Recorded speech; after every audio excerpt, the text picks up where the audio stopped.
and we're all talking about Prince Harry and the King in this meeting yesterday. And then the main point of concern for most people, Sarah, is why would it have been so short? It would have been so short because it was a flying visit, and the King Literally. is now undergoing treatment for cancer. So he started his treatment yesterday. He was very, very tired. And these things as well are planned in advance, and Harry just made this spontaneous visit, really, with not much preparation. So the King couldn't really give him very much time at all. He has to stick to a strict schedule. He's got staff working for him. Harry's coming in for a team. Harry was also a little bit late in as well from the airport, so it also cut Charles's time with him. And Charles is a stickler for timekeeping. But Sarah, if you're late, that's it. Don't forget that his son is still estranged, effectively. I mean, he's insulted his wife. That's right. He's, through Omid Scobie, not denied that the King was allegedly a racist in some way. Can he trust his son? Surely he just wanted a short meeting, because any longer time was a risk. Well, this was obviously the first meeting that the two men had, and I was told it was emotional, but it was strained as well in parts. And Charles was obviously pleased, delighted that Harry had made the effort to come, but there's a long way to go until we see the closeness between them. But Charles does love his son. He's like any parent, you know. Parents love their children no matter what they push them through.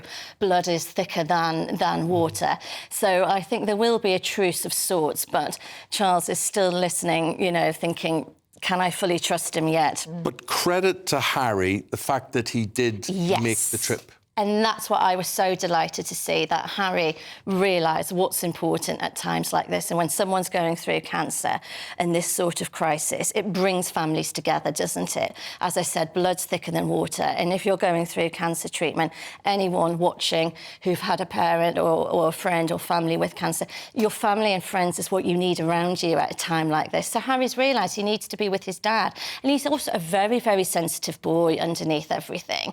And I know he's pushed his father to the limits, and his brother as well, but I think deep down he's quite lost, and the thought of something happening to his darling Popper is the trauma of losing a mum. Exactly. If your remaining parent is suddenly ill, it's scary. But why didn't he bring his kids then, the grandchildren? That would have been lovely for the King to see little Lilibet. He's barely had 5 minutes with her in her entire life. You know that Charles loves children. He loves George and Charlotte and Louis so much. That would have been lovely, wouldn't it? Agreed, Isabella. It would have been. It really would. But in this instance, again, it comes down to practicalities and being able to get on a plane, 2 young children on board as well. They've got nannies they can manage. I think on this one, Meghan felt in this instance Harry needed that time with his father alone, and I actually agreed with her there. He certainly didn't need mummy there. You know. Is that what you're calling Meghan these days? She's the gatekeeper, though, isn't she, Eamon? The gatekeeper. She's the puppet master. She controls the strings. Right. She also knows the family silver. You know, it's a case of protecting it. Get over there, Harry, and see your dad. What about William? So we've got, you know, a rapprochement with the father. Great, it's good to see.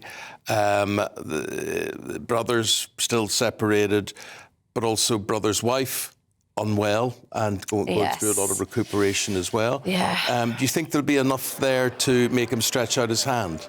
I've been told that Harry was really desperate to have a reunion with William, and the door is open for Harry to do that. He's realised now the error of his ways, and obviously with his father being ill, I think he wants his brother back in his life. But William is not as forgiving, shall we say. Right. He doesn't let things go as easy, and there's a lot of work to be done there. And you see, I could see Harry back in the royal fold. I could see him. I can't see any role for Meghan at all, although they would probably have to make something for her. That's if the...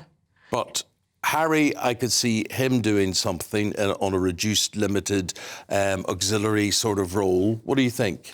It could be possible that maybe Charles may speak to him in the future about something with the Commonwealth, which is what him and Meghan were meant to be doing originally. True. And we saw that they were very well received when they did that impromptu tour to Jamaica.